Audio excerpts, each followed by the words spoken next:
Hello. Oh, I can't even say hello. That's a good start to the podcast. Hello, welcome to the Give My Head podcast. I'm Tim McGarry, joined by my very good comedy colleague, Michael McDowell. If you've been before, you'll know the crack, ladies and gentlemen. Give My Head podcast. We talk to actors, writers, comedians, famous people, interesting people. We have a superb guest today, ladies and gentlemen. And others like me. And others like you. We have Mr. Stephen Watson, sports journalist par excellence, shall we say? Thank you. Before we talk to you, Stephen, do you want a drink? I know it's early in the morning. Would you fancy a wee whiskey? I'll have a wee nip. Do you want a wee nip? Why not? Because we want to thank our sponsors, who are Hinch Distillery, who are very, very good people who are sponsoring this podcast and sponsored quite a few of them. Would you like a peated single malt from Hinch? Why not? Why not? It is 10:30 in the morning. Why not? You know I've had 2 kidney transplants, so I don't do a lot of drinking. Kidney transplant, not liver. It's not the liver. Your liver's fine, isn't it?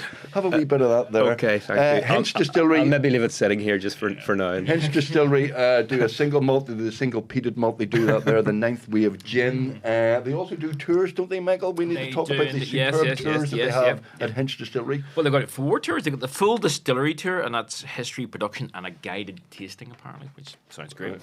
Legacy tour, the warehouse experience, look through the distillery, then exclusive tasting of cask-strength whiskies in the maturation warehouse. Oh, who doesn't want to be in a maturation warehouse? Well, I love a maturation warehouse myself. Hinch Distillery, very good sponsor. Thank you very much. It took me, I'm an idiot, it took me a long time to realise that they're called Hinch Distillery because they're just outside Ballynahinch. They do a very good gin, the ninth we have gin, which I'm told, I don't drink gin, but I'm told by people who like their gin. I know it. I pass it out that way often, heading to Royal County Down. Oh God, golf course, or perhaps that's the other road, but it's out that way anyway. And my uncle and cousin have a garden centre out that way as well, called Woodlawn Garden Centre. Okay, I've plugged it for them. Yeah. Do you get your computers fixed on the top of the Lisburn Road? Occasionally, yes. By the, what do you call them? Yes, I can't remember the name. I've had iPads in there and things. Yes, they're very good as well. Yes, yeah. That was a very subtle plug. Yeah, I'm having a whiskey. Look, one last plug before we. Thank you very much to Hinch Distillery. They have a brilliant shop there as well. Go on the tours. What's the website? There's a whiskey hot tour and everything. There's where they give you a whiskey and help you make whiskey. Which sounds great as well. And one last plug. Give My Head piece, of course, is on tour. This coming at the end of February. I thought it was March. We're starting at the end of February. So at the end of February, Give My Head piece. I'm going to give you a leaflet, Steve. Thank you very much. You can take that. Love to come. Very, very 20th century, a leaflet. Yeah, you don't see that often. QR code, isn't it? Normally. Exactly. Our guest, as you probably know by now, Stephen Watson. Stephen Winker Watson. Yes. BBC sports presenter par excellence. I saw you the other night, Stephen. Or I didn't see you. I heard you. I was in the QFT watching Saipan. I watched it myself at the weekend. Great film, isn't it? I really enjoyed it. I I had been invited to a preview showing which I wasn't able to go to before Christmas, so I really wanted to go and see it. And I have to say I enjoyed it. It was really, really good. Saipan, for those who don't know, the film made locally by Trevor Burney, great local producer who did Kneecap and various things, and it's about the bus stop between Roy Keane and Mr. McCarthy. Yes. At 2002 World Cup. 2002 World Cup. I was. You were there. I was there, obviously. In the credit you got in the film, is it comes up at the end. It says voice of Stephen Watson. Stephen Watson. How many people did they audition for that part? No, Stephen, did they go through? None. They actually very kindly asked me to come down and re-record some of the voiceovers from the famous interview at the airport, which I was glad to do. And they kindly made a donation to the Children's Kidney Fund, of which I am patron. Right. There was some other archive in it when I saw the kind of rushes of the movie, which had other archive of me in it with awful clothes, a dreadful haircut, voice sounded a lot. So yes, I wanted to see it because it was such a big moment in my own career. Obviously, it was a big thing to happen. But I really enjoyed it, I have to say. I thought it was a great film. I mean, those people who don't remember, 2002, the Republic of Ireland got to the World Cup, big deal. But their main player was a certain Roy Keane, a man of, how would you describe Roy? Volatile, maybe? No. Volatile, a bristly bristly individual. quite scary, do you remember actually. when David Beckham was sorry to interrupt you. David Beckham, and was once interviewed by a sports journalist, said that David Beckham, you're a very volatile player. He said, yeah, very volatile. I can play on the left wing, on the right wing. Sorry, versatile, volatile. Anyway, sorry. Roy Keane basically got the Republic of Ireland to the World Cup. Yes. They were, it was in Japan and South Korea. They then picked a training camp in Saipan, which was an island way off Japan. Yes. The training facilities were less than ideal. Is that fair? Yes, the training facilities weren't great, and no footballs were on hand to train with. Right. Actually, I had done kind of essential. I had done the story about the training facilities and about what Saipan had done to prepare for the Republic of Ireland team coming. But the story never saw the light of day because obviously the Roy Keane, Mick McCarthy bust-up happened. But I had a guy from the tourist board who said, you know, we found a World War II tank under that pitch when we dug it up to make it for the Republic of Ireland team coming. So you can imagine the quality of the pitch that formerly had a tank buried underneath it. So it didn't. And a Japanese soldier who just about to surrender. it didn't look great. Actually, the first day when they turned up for training, I didn't notice there weren't any footballs because we were only allowed in for a short amount of time to see them running around. So I didn't really notice that there weren't any footballs, but obviously that exploded.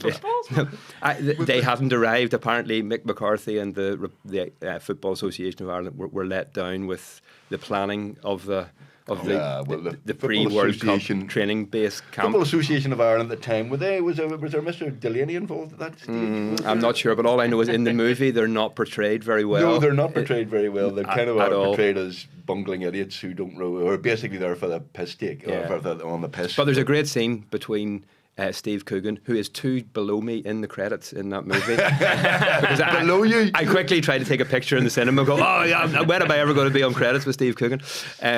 Yeah, he that scene between him and Mick McCarthy, the bus-stop's brilliant. Yeah, it's really good. It's worth going to see. It's very, very good. I mean, if you're not a football fan, there's no football in it. Actually, it's really quite bizarre. There's no kicking of ball, but there's some brilliant scenes. I love the scene in the hotel where the hotel's crap and they've got wick sandwiches and everything's going wrong, and Roy's getting more and more angry.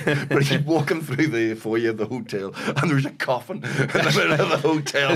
There's a funeral clearly happening, and he's going, "We're trying to train for World Cup."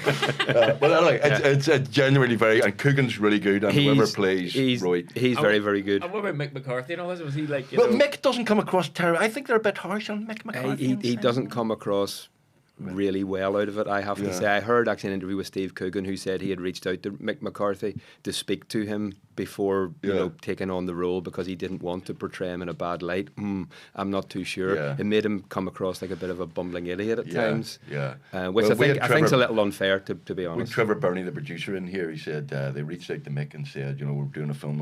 Who's playing me? He said, Steve Coogan. That's all right. That's all right. Who's playing Stephen Watson? We'll have to get Stephen Watson. So 2002, that's quite a long time ago.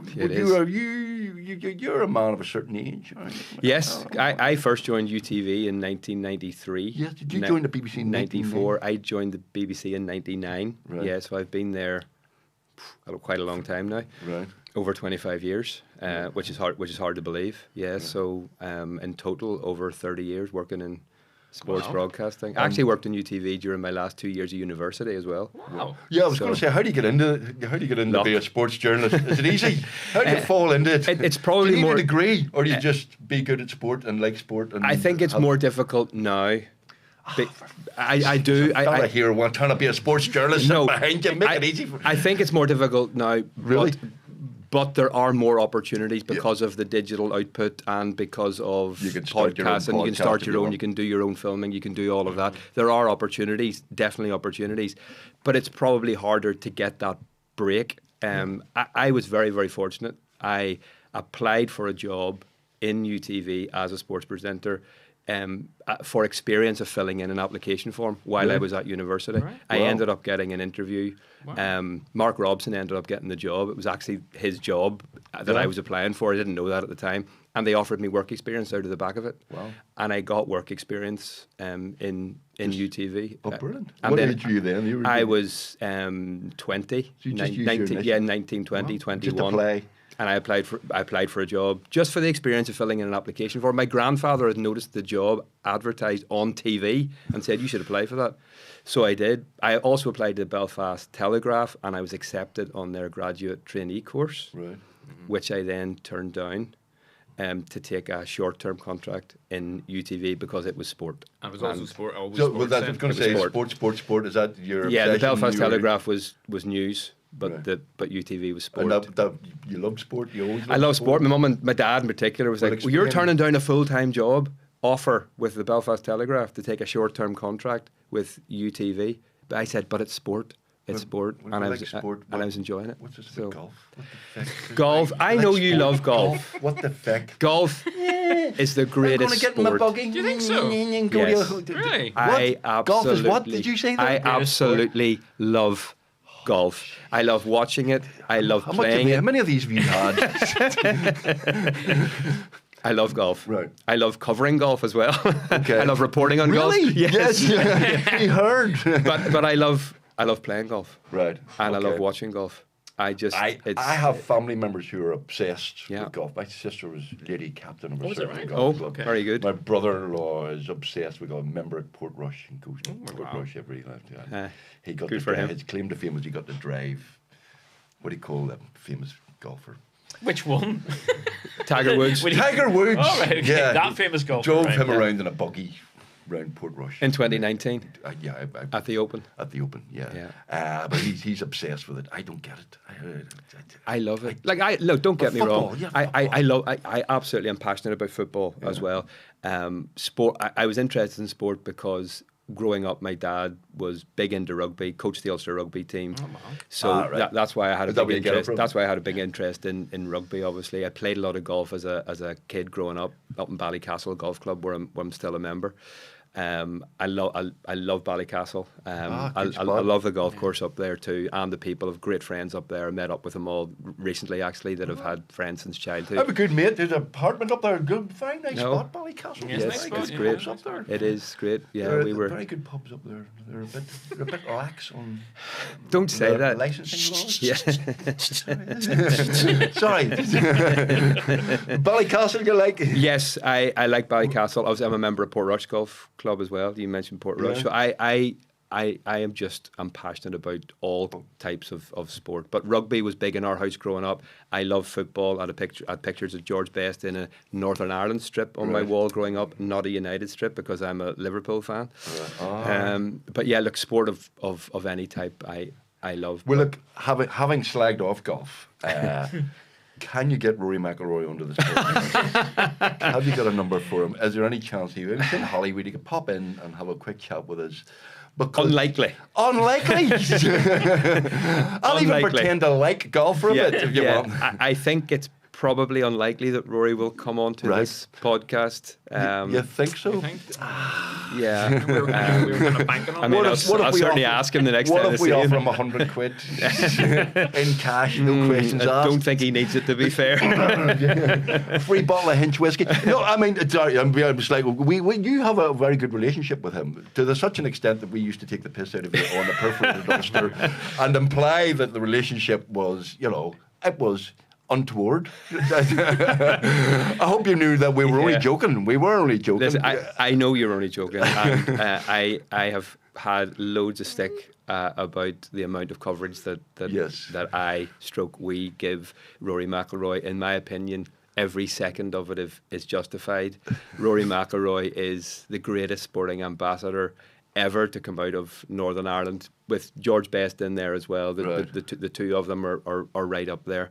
What he has done for this country, I think, is remarkable. But yes, I first met Rory when he was 10 years old, Right. as a kid practicing up at Hollywood. I followed his career very closely right through until last year when he slipped on the green jacket and won the Grand Slam. And for me to be able to have been a very, very small part of, like a tiny part of that journey, but to be on the inside at times, to see the success that he's had, has been remarkably special. And I feel very, very privileged that he's allowed us to do that. I'm not having a go at you, but the fact that you have such a close relationship to him mean that you can't be as objective about him as you or can you criticise him? Can you have a go at him? Yes, look, in my job, you can get very close to a lot of our sporting stars, and you build up good relationships with them. You become friends with a lot of them as well, absolutely.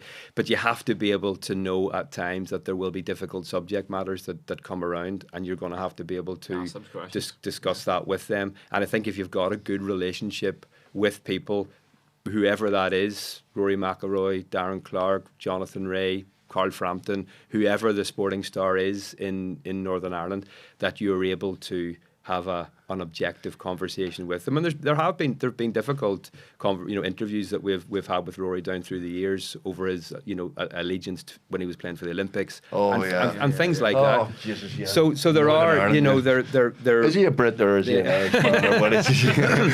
As Graham McDowell, the golfer, always said to me, I am Northern Irish, British, and European. Now he's also sounding American now. I beat you to it, okay? But he obviously lives in America. But that's the best way for the golfer to sort all of that out. I think avoid the flags if they can. Well, earlier on you were talking about sports journalism, and I suppose for younger people coming up, it's getting the access now because it has moved from being. I remember even back. God, show me age. You're back in the 70s, early 70s. Footballers were still travelling on the bus.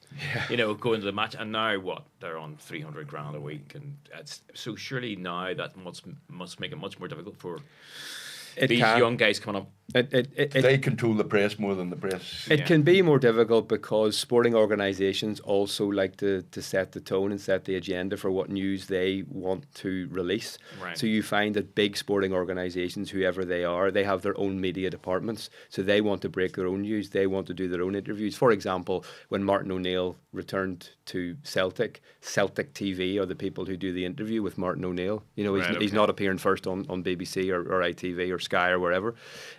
So yes, it can be difficult, but I think my advice to young journalists who come in to work in the sports department is you've got to get out of the office for a start. Don't wait for the stories to come landing on your door with press releases. You've got to get out the door and go and meet people.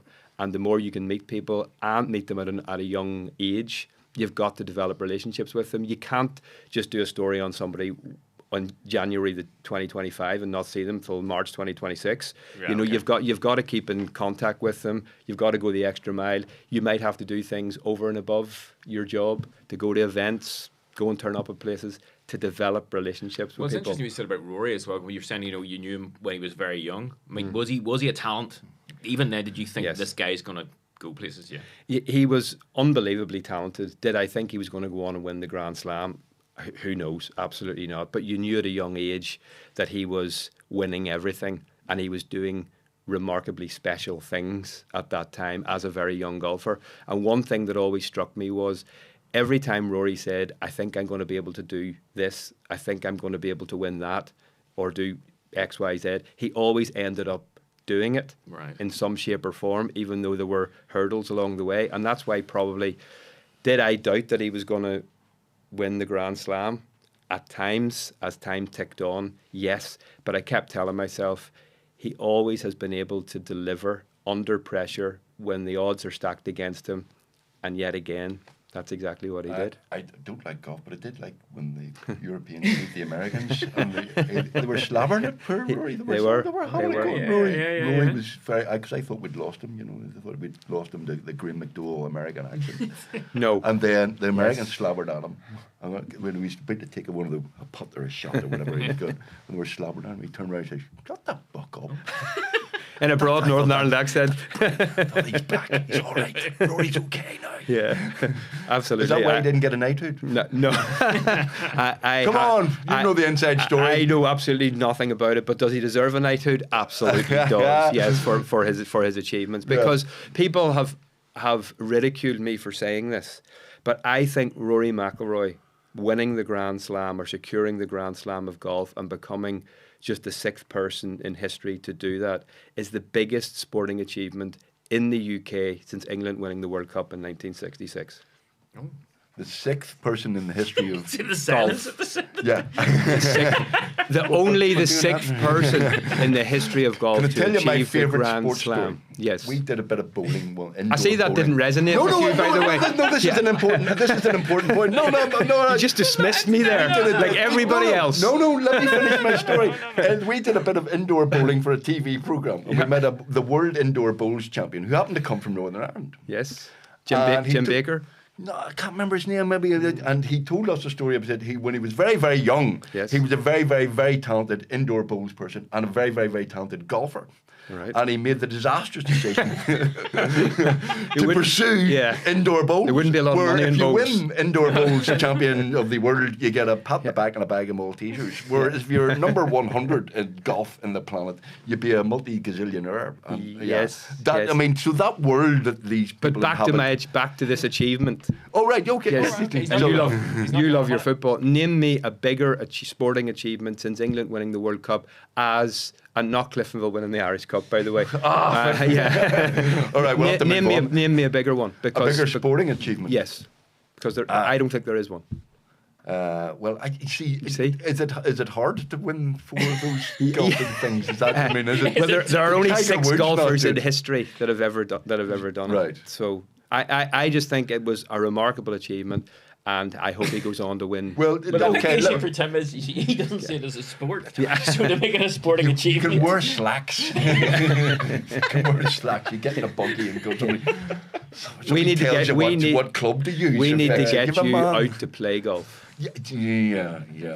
I'd love to Not see with you. Rory I'd love to McIlroy. see you play golf, Tim. That would be hilarious. I will go out with you and try to play golf. Okay, be really no fun. problem. Well, look, can you give you another sporting genius who probably isn't as well appreciated? No, he is and he isn't, which would be Joey Dunlop and the Dunlops. An absolute legend. With With Liam Beckett in here, who's very close to the Dunlops and stuff, and it's a kind of tragic story as well. But Joey Dunlop, I remember growing up with, and there's a sportsman who deserves all the accolades ever.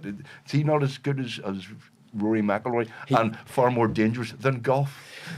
Joey Dunlop is right up there as one of our greatest ever sporting heroes and ambassadors. I was very fortunate to get to know Joey quite well. I'm still very friendly with his family. What Joey Dunlop achieved was truly unbelievable, and it's not just what he achieved on a motorbike, it's what he achieved in his personal side of his life as well, with all the humanitarian work that he did, packing his van full of aid and driving to countries all across Eastern Europe. I mean, absolutely unbelievable. A humble, down-to-earth man, once voted Ireland's greatest sports star on RTE, Right. believe it or not. So, like, Joey Dunlop, a 5 times world champion, surpassed by Jonathan Ray, who has now won 6 World Superbike titles. But Joey Dunlop will, for me, always be regarded as one of our greatest sporting heroes. And what his nephew, Michael, is doing in the sport at the minute is incredible. And does he deserve further recognition? Absolutely. Got an MBE last year, obviously, in the honours list. Very, very deserved as well. And he is obviously flying the flag for Northern Ireland sport too. Yeah. Very popular. See, we got serious there. You see that? You did, yes. But the bikes, I've done a few things with the gigs for biking people. They're a bit mental. I love they're them. lovely, but they are. I mean, because it is extremely dangerous, as we know. I love. But also, they are the nicest people in the world. I love motorcycling, the sport of motorcycling. You do the Northwest 200 every year. But the thing I love about it most is the people. Yeah. I wasn't into motorcycling when I first started my job. I'd been to the Northwest 200, when I was a kid growing up in summers up in the North Coast. But once you get the buzz, and once you get hooked, and once you become part of the motorcycling family, then you can't get back out of it. And I've become friends with a lot of people there. You go into morbike, it's not like golf. You don't go in, or football. No. You don't go in to be a multi-millionaire. I mean, Joey Dunlop was, was not. The Dunlops are not, gazillionaires out of this. It's a passion. It is. It's what they love and what they want to do. Of course, some of our motorcyclists have financially done very well out of it when you're at the very top level, like in World Superbikes or MotoGP. But no, most of our road racers are funding their own sport and scrambling around for sponsors, trying to get into teams every year. it is a dangerous sport, but I honestly absolutely love it, and I love the people. And it's accessible as well. You're saying about getting access to sports stars. You can ring our motorcyclists up if you want to do a story with them. They're happy to talk. You can talk to them on the grid 2 minutes before they go out and race. You know, and they're great. They're all great people. I'm yet to find one that's not. So the sport of motorcycling, honestly, the people are fabulous. They're really good. They like to have fun too. You see, you seem to me to have the ideal job. So do I. But no, to go and watch sport that you enjoy. I mean, there is work. Obviously, there's work involved. You have to write reports, and you have to be there, and you have to file reports and all of that. But it's an ideal life, is it? I mean, is there genuinely, I think I have the best job in the world. Going to watch the greatest sporting events, but also not just going to watch them, but getting real close access to it. Not just getting a ticket and being in the top stand. No, it's not. You're at the very. It's not just about getting a really good seat and being able to watch the sporting occasion.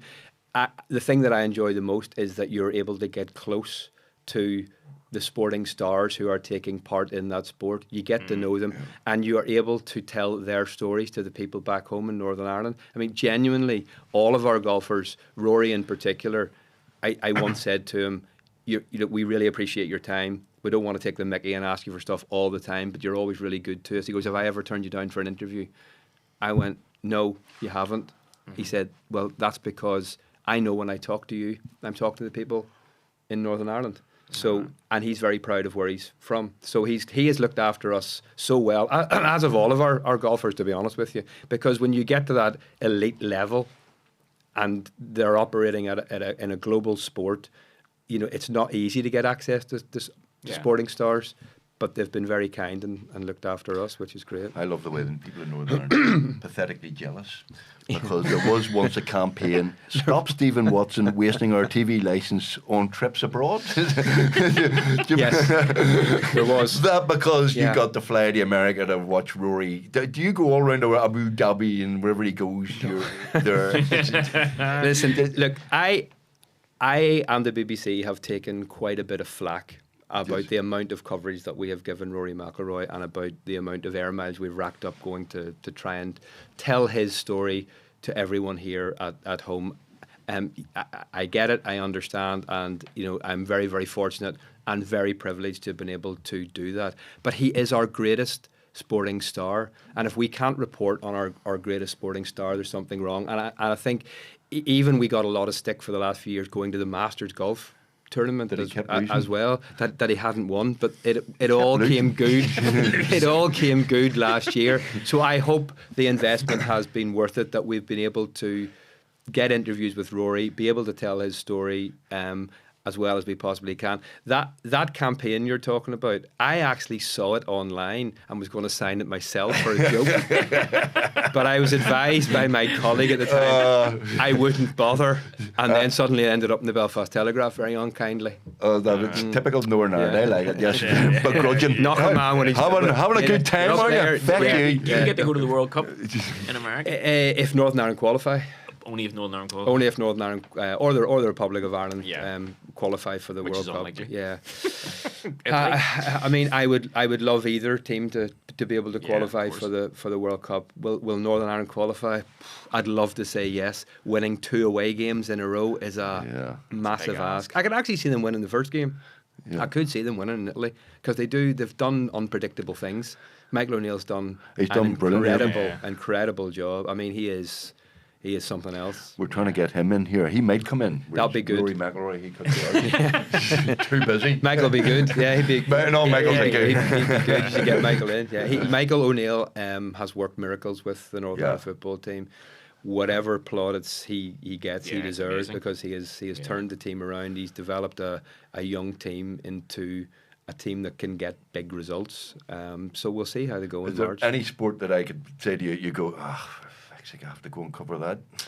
Not really. No. Honestly, because I used to. I love the darts. Love the darts? I was actually messaging Josh Rock yesterday. I'm trying to do an interview with him before the Premier League of darts starts. Yeah, well, I haven't seen much lacrosse, to be fair. No, I haven't. But this is the only way I can treat my job. I will go and do a story with a 16-year-old motocross rider from Bangor, as I did not that long ago, with as much enthusiasm and as much passion as I have when I go to the Masters.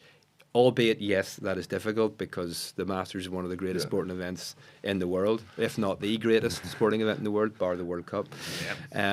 But yeah, you just have to be passionate about every single story you do. I love all sports, and I've probably been involved in pretty much every of our mainstream sports. I've even presented All-Ireland Gaelic football and hurling finals back in the day as well. That isn't a sport that I was brought up with, but obviously had to learn very quickly on the job. Did you like a bit of GAA too? Oh yeah, I mean, I've got some really good friends. I love Northern Ireland again. You see, we used to take the piss out of Jackie Fullerton for not knowing what GAA was or anything about it. You know the old joke. You used to tell you. I used it myself actually a few times. 113 to 212. So well done. Whoever won that match. But that's unfair. That's very unfair. That's poor Jackie. But listen, I treat every sport with as much enthusiasm and passion as I can. I say I've been to World Cup football, World Cup rugby, Olympics, Commonwealth Games, Ryder Cups, all the golfing majors, World Championship, boxing, presented GAA, All Ireland and hurling finals. You name it, I've been fortunate enough to do it, and I never ever take it for granted. To be an expert in stuff. You don't really know when you're spoofing your load sometimes. You have to do your homework. Yeah, you have to do your homework. See, I love football, but I couldn't tell you tactics in 4-3-3 and a false. Yeah, but I'm the presenter of the program. I'm not there to talk about the tactics. I'm there to let the pundits talk about the tactics. Somebody important the biggest mistake they're talking about. Yes, talk about the tactics. The biggest mistake that I think sports presenters make, unless you're Gary Lineker and who has played at the top level, we are not experts in the sport. We are there to develop a conversation with the pundits and let them give their opinion. I'm not really there to give my opinion. Of course, if there's a penalty kick or something, I can throw in my opinion if I think it was or it wasn't. Yeah. But I'm not there really to do that. But I went over to do a Six Nations rugby commentary, and I met the great Bill McLaren. And it was my first ever Six Nations rugby commentary, and I was absolutely bricking myself, to be honest with you. And I met him and I said, would you have any advice for a young commentator who's doing the first Six Nations commentary? And he said, yes. He said, have you done your homework? I said, I have. Have you done more than you need? I said, I hope I have. He said, because I once went to a programme to watch Richard Dimbleby, who's David Dimbleby's father, right? And I went to watch his programme, and he had on the desk notes all over the desk for a very short interview. And I said to him afterwards, why did you need all these notes for this 5-minute interview? He said, because you're better looking at it than looking for it. So that is the motto that I have always taken to this day. By the way, here are the notes for this interview. Extensive notes. So just remember to call him Winker and not the other one. But no, do you know who named me Winker? Who named Mark Robson. Right. Who's a very well-known presenter and commentator from Northern Ireland, because, Winker Watson, people think that the Dandy or something? It's a comic strip in the Dandy, but people do mishear it sometimes and think, did they just call you something else? But everybody calls me Winker loads. Can I tell you why you're on this podcast? Yes. Not just to try and get us Rory McIlroy, which you've failed in that duty. I was a friend of a friend called Ruth Carter is involved in the kidney charity that you're involved in. Yes. And I thought, oh God, of course. Stephen, and I thought, yes, I must chat with Stephen Watson. Yes. Because you are famously a man who has had a transplant from your father, originally give you a transplant. Yes. You're looking well on it, by the way. How are you? I have never felt better. Right. Touch wood. I have now had 2 kidney transplants. Yeah. One from my dad over 36 years ago. Wow. When I was a teenager. And my second one over 6 years ago. And I honestly have never had as much energy. I've never felt as well. I hope I sit in front of you today as a good advertisement for kidney transplantation, that somebody can look so healthy after having a kidney transplant. Do you remember introducing me at a gig and forgetting my name? I do remember that, You forgot my fucking name. I did. I actually did. It just had a mental blank. I forgot his name. Your man off the hole in the wall guy. But at the time, I think I remember you were doing dialysis about 4 times a week. And so so I forgive you. I forgive you for forgetting my name. Yes. But you were in dialysis, and you don't have to do that now? No. Once you have the new... Once you have a new kidney transplant, you don't have to do dialysis. I was on dialysis for almost 2 years. I was doing 4 5-hour sessions a week. 20 hours a week? Most people do 3 4-hour sessions, but because I was trying to work through it all, the hospital suggested I should try and do some more. So I did 4 5-hour sessions. Now, by the time you drive in, get on the machine and drive off, it's 6.5 hours. And I continued. I wanted to work during it just to keep... It was my way of keeping going. Most people don't work because you're not feeling great, to be honest. But I ended up actually having dialysis at the Masters, at the Open, at World Superbikes, Isle of Man TT, and the Ryder Cup to continue to be able to work. They have a thing called holiday dialysis that people can have it to go on holiday, but I used it and I had it when I was away from home, which isn't straightforward, and it probably wasn't the most sensible idea in the world. Your travel insurance bill must be massive. So it isn't great, to be honest. But yeah, and I was on the dialysis for a couple of years. 5-hour sessions. 4 5-hour sessions, so Monday, Wednesday, Friday, Saturday. Basically, it cleans the blood. Explain to an idiot like me what exactly dialysis is. It's kind of dialysis basically. The kidney isn't functioning properly. It takes all your blood out and cleans all your blood and does the dialysis machine does the job of your tiny kidney, and it also takes all the fluid out of your system, because I was on a fluid restriction of 1,500 ml and then 1,000 ml a day. Now, I would have had 1,000 ml before I walked out of the house this morning. It's not a lot. It's like 2 bottles of water. So you have to take the fluid out of your system, because if I'm drinking it and your kidney's not working, then the fluid's not going anywhere. So you could drink more than a litre a day? A litre a day. So during the summertime, basically I had shares in Deal Farm for pear picking porkies and Polly pineapples and Frosties, because they're only like 60 ml, so you could have 10 of those at 600 ml. Yeah. So you have to go on a fluid restriction, because if you put the fluid in and your kidney's not working, it just sits in your body. Actually, when I came home, when I went on the dialysis, I was told I had to go back on dialysis. They said your kidney has kind of stopped working now. It's below 10%. I was 2.5 stone heavier than I was the last time I'd weighed in, and that was through fluid. I was carrying 2.5 stone of fluid around on my body. So I think you said that Northern Ireland is one of the best places to be if you want a transplant of any. Is that of any sort? It is. No kidney. Northern Ireland only does kidney transplants. If you want another form of transplant, you have to go to the heart or something. The UK heart or liver transplant. But if you've got a kidney problem, Northern Ireland is the place to be. They are world leaders in transplantation. They do more live transplants per head of population than anywhere else in the world. Wow. Obviously, I've had 2 live transplants now. When I had my first one from my dad, live transplantation was quite a new thing. And back then, if you were going to have a live transplant, i.e. from somebody who was still living, who was going to donate one of their kidneys, that didn't happen very often, and it had to be a family member. Or a very close friend. That legislation changed about 10 or 12 years ago, that anybody can donate a kidney to even a stranger. And in Northern Ireland recently, the 100th person in the last 12 years came forward to donate a kidney to a stranger. Wow. So there's been well over 100 people who've just... Well, there was Joe Brawley famously give a kidney to somebody who was just in his club. Yeah. But you got your first kidney from your dad. I got my first kidney from my dad. Sorry, the kidney problems, they're congenital, just you get it from birth, or what? I actually... I used to drink an awful lot when I was a child, not the Hinch whiskey. Hinch whiskey is delicious, though. That's not what he was talking about. I used to drink a lot, but I used to get very tired as a teenager. My mum thought, lazy student, I could sleep the clock round. But eventually it transpired. I went to give blood to the blood transfusion unit as a teenager when they came around to school. And they said, we can't take your blood, you're slightly anemic. So I went to get that checked out and suddenly found that both of my kidneys weren't working properly. And at the time, it's only when you have a kidney transplant and you look back, you realise how tired you actually were before. Because it's such a gradual thing, you become kind of used to feeling that way. Yeah. I get to the 15th hole on the golf course, I was knackered, walking behind my friends. Get in the buggy. No energy. Get in the buggy. Somebody to carry your bag.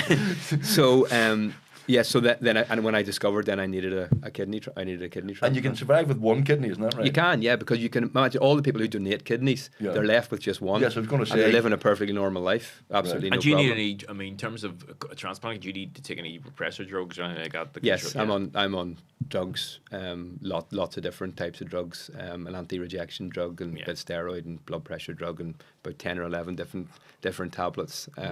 But there's the main anti-rejection drug is the important one. So the difference in your life between dialysis and now is night and day. The difference between me being on dialysis and having had a kidney transplant is absolutely life-changing. Right.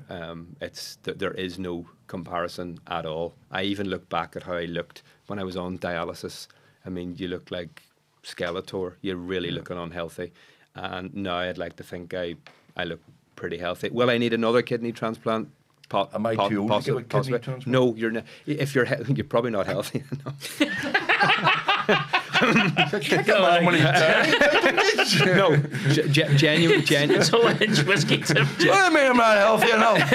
It's half 10 in the morning. Genuinely, the best thing I ever did was talk about needing a kidney transplant. And that's why I'm very happy to talk about kidney transplants and organ donation now, because when I was waiting for my kidney transplant, the hospital said, if you talked about your story, it might be, it might help change the transplant list. Mm-hmm. I ended up doing that under duress, I have to say. But 150 people came forward to donate kidneys to strangers, and the hospital ended up converting over 50 of those. And I've met loads of those people. So that's lives completely changed. Completely. I met a lady recently.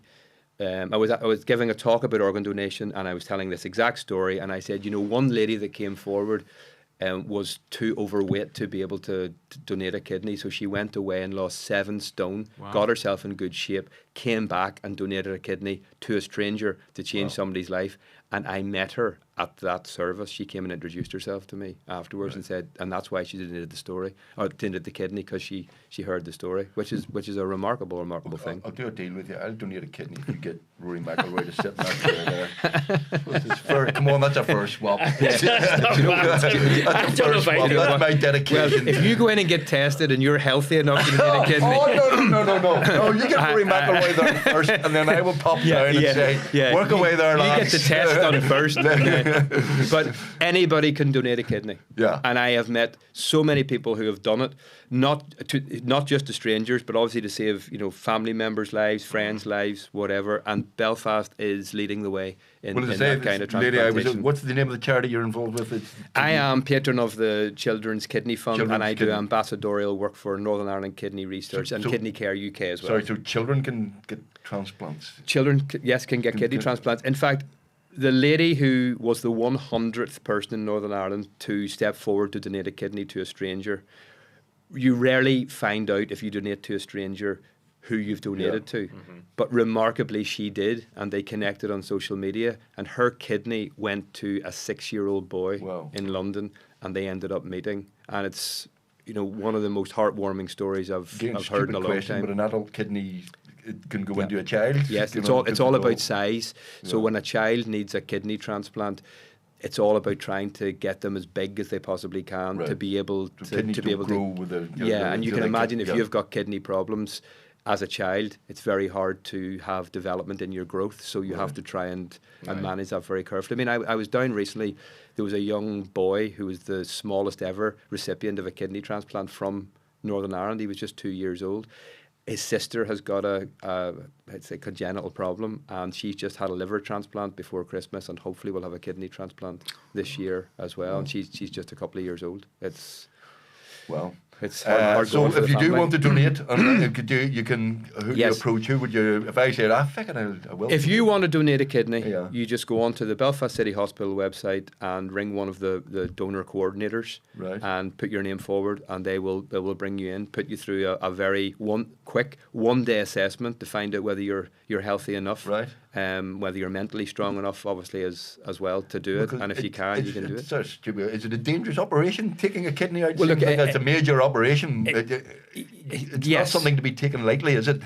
Receiving a kidney transplant is a bigger operation than donating a kidney. When my dad donated his kidney, it was a very big operation. That was 30 years ago. And he was opened up from, 180 degrees the whole way around. Now removing a kidney is a much more straightforward operation. You're in for a couple of days. They take it out by what they call assisted keyhole. So it's just a little small scar that size with 4 little puncture wounds. All right. And anybody that I've spoken to who has donated a kidney has made a very quick recovery. I know somebody who was back playing football in a couple of months. I know people who are back to work in a couple of weeks. It's a very smooth operation. They will never take a kidney from somebody who is not healthy enough to donate one. So they always say people who donate kidneys live longer. Sounds like a marketing tool, but that technically is true because you'll be very healthy anyway. Live longer, give a kidney. Yes, correct. Yes. One more thing I want to ask you about, because you're a weird man. You're a very weird man. One of the last times I met you was at a Morrissey concert. Now, I'm a big fan of the Smiths. I like the Smiths a lot. I'm a bit of a soft spot for Morrissey. You are somewhat, though, obsessed. There's my phone. Well done. That's so professional. Good, isn't it? Morrissey. I bet that's, If that was my phone, that would be a Morrissey ringtone. You're completely obsessed with Morrissey, aren't you? Yes. I love Morrissey and the Smiths. Yeah. I am passionate about both of those topics, Morrissey and the Smiths. I would say I don't love Morrissey and the Smiths more than my family, but it's close. Right. Okay. Do I love Morrissey and the Smiths? You'd give Morrissey a kidney if he wanted. 100%. You'd give Morrissey your kidney if you wanted. Yeah, absolutely. Do I like Morrissey and the Smiths more than sport? It's a balancing act. I went to see Morrissey 5 times in concert last year. I am passionate about Morrissey's music. I love the man.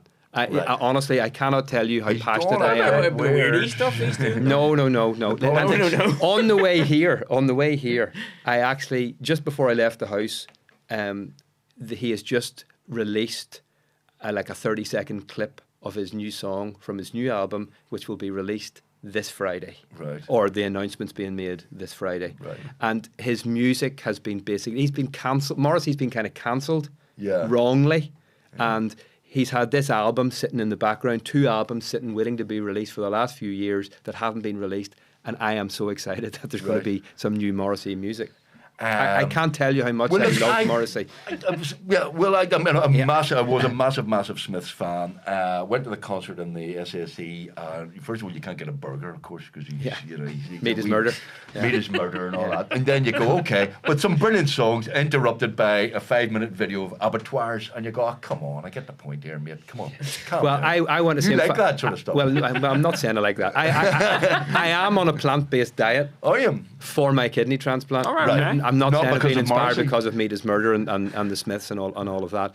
But I love Morrissey's music. Yeah. There isn't a day goes by that I don't listen to Morrissey and the Smiths. Honestly, but I'm an avid collector of Morrissey. Does he know about this? No, absolutely not. I've never met Morrissey. You've never met him? No, and I've toyed with the idea. If he played golf, you would be in heaven, wouldn't you? No, they say Morrissey played golf.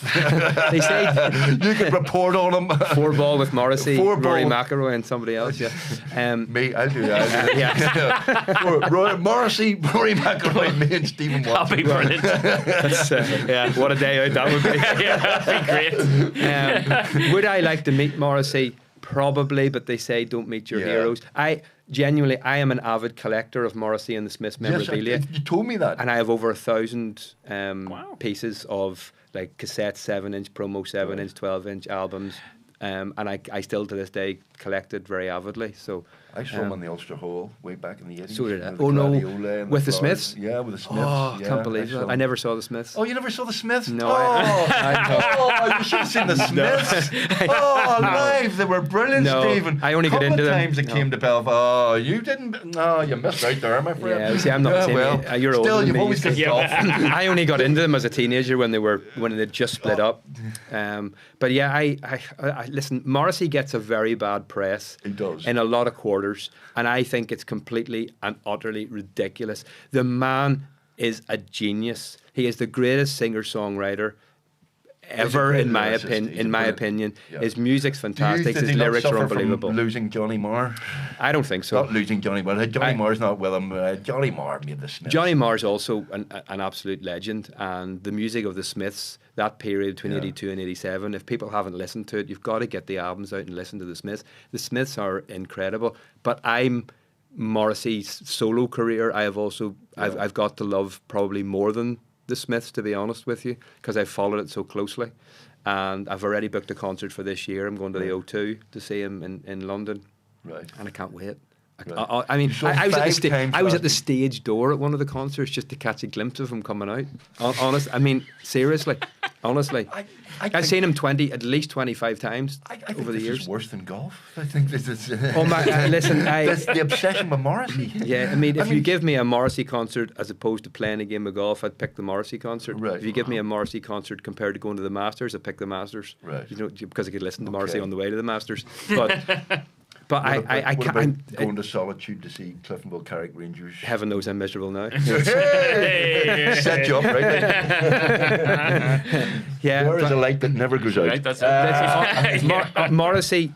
I I could sit here and talk all day about Morrissey because I am passionate about his music and basically anything that he does. That's all we have. He can do no wrong in this podcast. He can do no wrong in my eyes, and I know he's had a lot of criticism, and I think he's wrongly been cancelled recently. Okay, well look, I will have a quick chat with you afterwards because I want a recommendation for some of the best solo stuff because I love the Smiths. I genuinely love the Smiths. I was really passionate about the Smiths, and I've followed a couple of the early albums, the later solo albums. The stuff is fantastic. Okay, I'll give it a rethink. Okay, please give it a re-listen. There's loads of albums there. Stephen, that hour flew by. Yes, it did. Thank you very, very much. Thank you for anybody who's interested in donating a kidney. Seriously, the phone number. Would you just phone up the hospital? If you go onto the website, Donate Life website, Belfast City Hospital. If you are genuinely considering donating a kidney, I can put you in touch with whoever you need. Rory McIlroy is not on this podcast the next year. We know who to blame. I'd say there's more chance of Rory McIlroy donating a kidney than coming on this podcast. Donating a kidney on the 18th green live. Yeah, you probably. But you never know. But you never know. Stephen, thank you very, very much. Thank you for having me. Thank you to our sponsors, Hinch Distillery. Don't forget tickets for Give My Head Peace are live. We're on tour all over March. It's even better than a Morrissey concert. You've got the Give My Head Peace live on tour. Thank you very, very much to our very special guest, Stephen Watson, and we'll see you next time. Thank you very much. Thank you. Thank you.